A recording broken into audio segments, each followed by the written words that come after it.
إن تنصروا الله ينصركم ويثبت أقدامكم.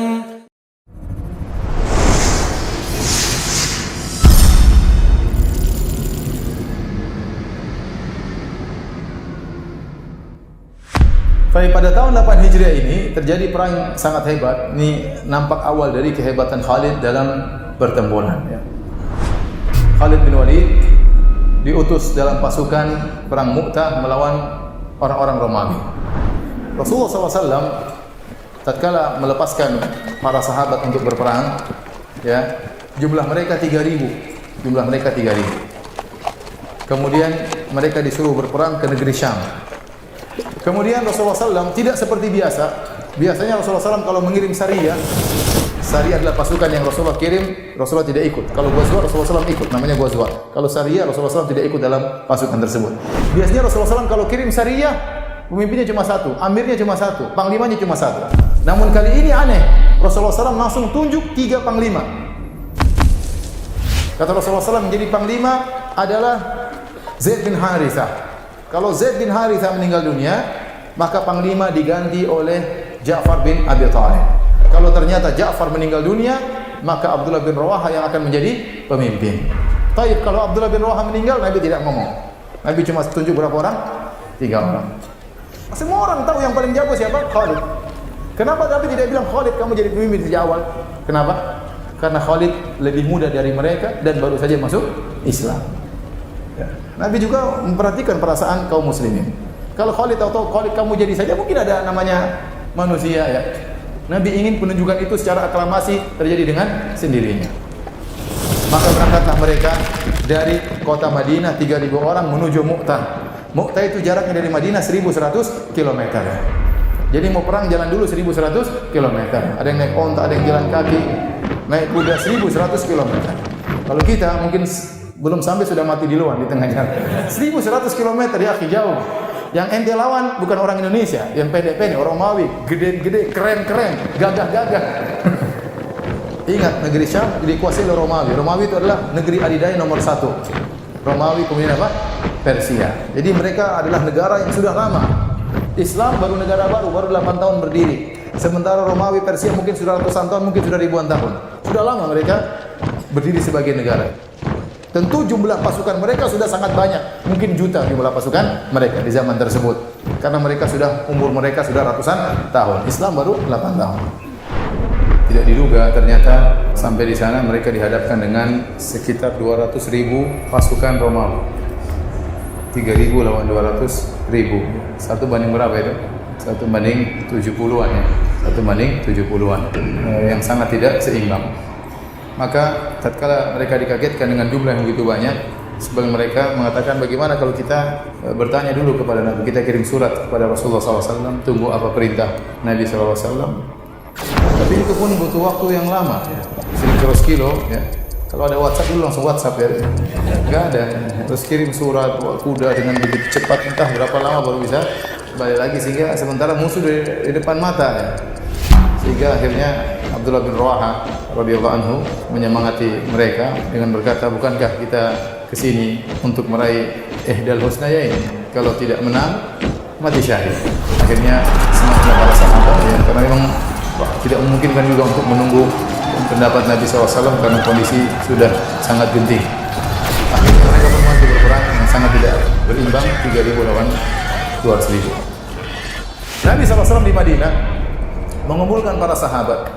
Allah memberikan wahyu kepada Nabi. Nabi bercerita tentang perjalanan pasukan perang yang dikirim oleh Nabi SAW. Maka Nabi berjalan pasukan Galia dan mereka bertemu musuh. Maka akhirnya pemimpin dipimpin oleh panglima adalah Zaid bin Harithah. Maka berperanglah Zaid bin Harithah sampai akhirnya beliau meninggal dunia. Kata Nabi, akhirnya Zaid bin Harithah meninggal dunia. Dan Zaid bin Harithah ini sangat dicintai oleh Nabi SAW. Pernah dipanggil Zaid bin Muhammad, ya, sangat dicintai oleh Nabi SAW, seakan-akan anaknya sendiri. Maka dikenal dengan Hibbu Rasulillah, kecintaan Rasulullah SAW. Setelah beliau meninggal dunia, mati syahid, maka bendera dipegang oleh Ja'far bin Abi Thalib radhiyallahu anhu.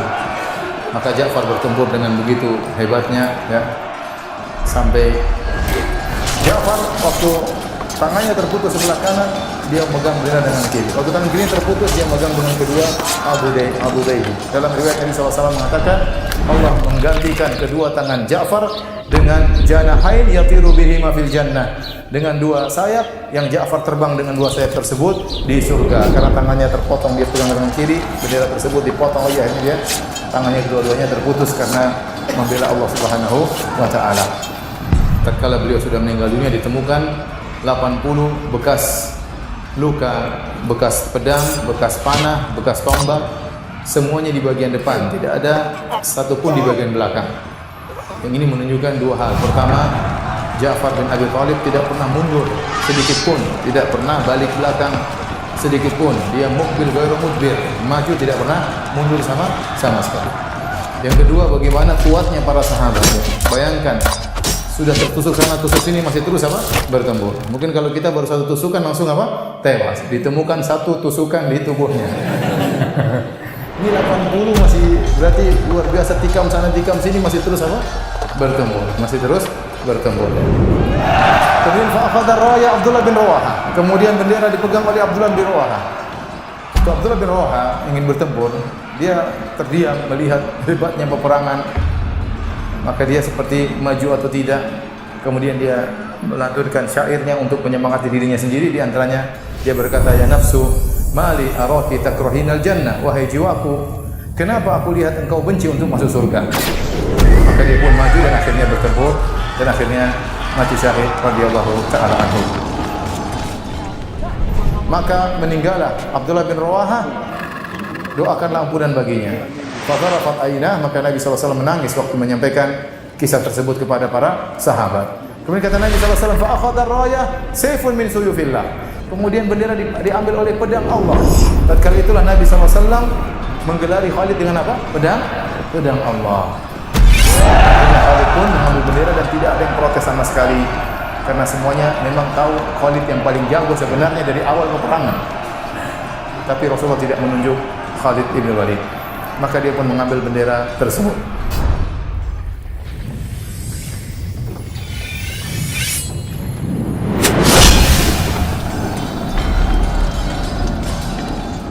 Maka Khalid bin Walid pun bertempur dengan begitu hebatnya. Sampai dalam riwayat disebutkan, ya, telah terpatahkan di tanganku 9 pedang. Jadi Khalid bertempur dengan pedang langsung begitu kuatnya pedangnya patah, entah mukul kepala orang, tengkorak orang, entah sudah berapa yang dia bunuh. Berhantaman dengan pedang orang sampai pedangnya patah. Dia ambil pedang kedua, bertempur lagi sampai pedangnya patah. Ambil pedang ketiga, bertempur lagi sampai pedangnya patah. Ya, sampai 9 pedang. Luar biasa badannya Khalid radhiyallahu anhu. Kita mungkin kalau bertempur tangan kita patah sebelum pedang kita patah. Akhirnya pedang setengah mati pegangnya, kalau tangan patah tangan kita. Ya, luar biasa bagaimana kuatnya Khalid ibn Walid radhiyallahu ta'ala anhu. Sampai terakhir dia hanya memegang semacam, ada yang mengatakan pedang, ada yang mengatakan besi tersisa di tangannya, dia gunakan untuk bertempur radhiyallahu ta'ala anhu. Tatkala Khalid memegang kendali pertempuran, tiba malam hari, dan kalau malam hari kode etik peperangan berhenti. Peperangan berhenti. Akhirnya Khalid bin Walid malam itu berpikir, karena dia memegang kendali pertempuran, maka dia membuat taktik strategi yang luar biasa. Karena dia berpikir, ini saya katakan Khalid pemberani. Nanti kalau kita akan sebelum peperangan, dia maju di luar. Ya, dia maju di luar. Tapi dalam kali ini dia melihat kondisi pasukan. Ya, kalau maju terus mati konyol, 200.000 lawan 3.000. Maka Khalid berpikir bagaimana bisa mundur tapi mundur terhormat. Bagaimana caranya? Maka Khalid bin Walid pun berpikir, dia bagi pasukan menjadi beberapa pasukan, dibagi-bagi. Kemudian yang sebelah kanan Maimanah dipindahkan kepada Maisarah. Kemudian yang Maisarah yang kiri, pasukan kiri dipindahkan ke sebelah kanan. Kemudian As-Saqah bagian belakang dipindahkan ke Muqaddimah. Bagian pasukan depan pindahkan ke belakang. Seakan-akan anggota baru. Ya, ketemu Romawi lagi, orangnya lain lagi, ya, gitu, kira-kira gitu. Kemarin sudah enggak mati-mati, sekarang muncul lagi yang baru, ya.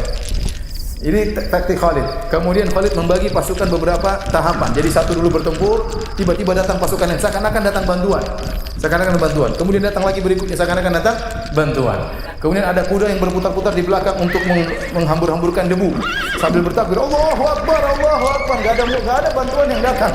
Cuma muter-muter saja, ya, muter-muter. Akhirnya tatkala pagi hari, musuh kaget, dikagetkan dengan wajah-wajah yang baru. Ya Allah, yang kemarin aja nggak mati-mati, apalagi datang yang baru. Kemudian Allahu Akbar, Allahu Akbar. Kemudian debu bertebaran di sana sini. Wajah-wajah baru, musuh datang baru lagi. Mereka mengerikan. Akhirnya tatkala bertempur, Khalid mulai mundur. Mulai mundur satu, mundur dua, mundur tiga. Romawi juga nggak berani kejar.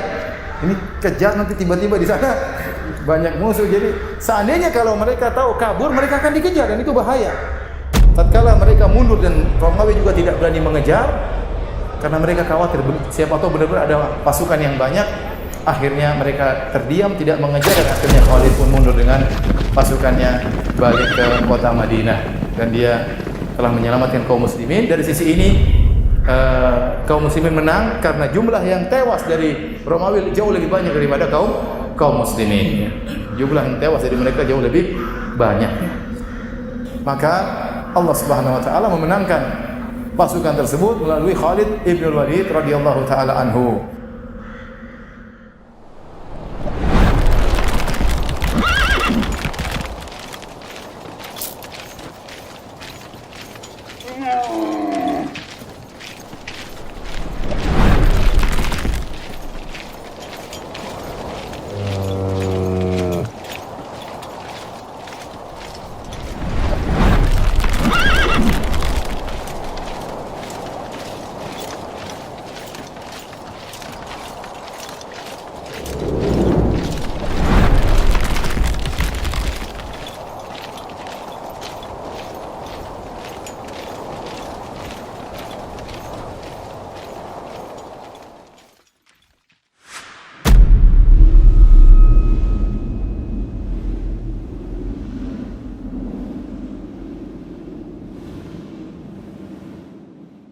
إن تنصروا الله ينصركم ويثبت أقدامكم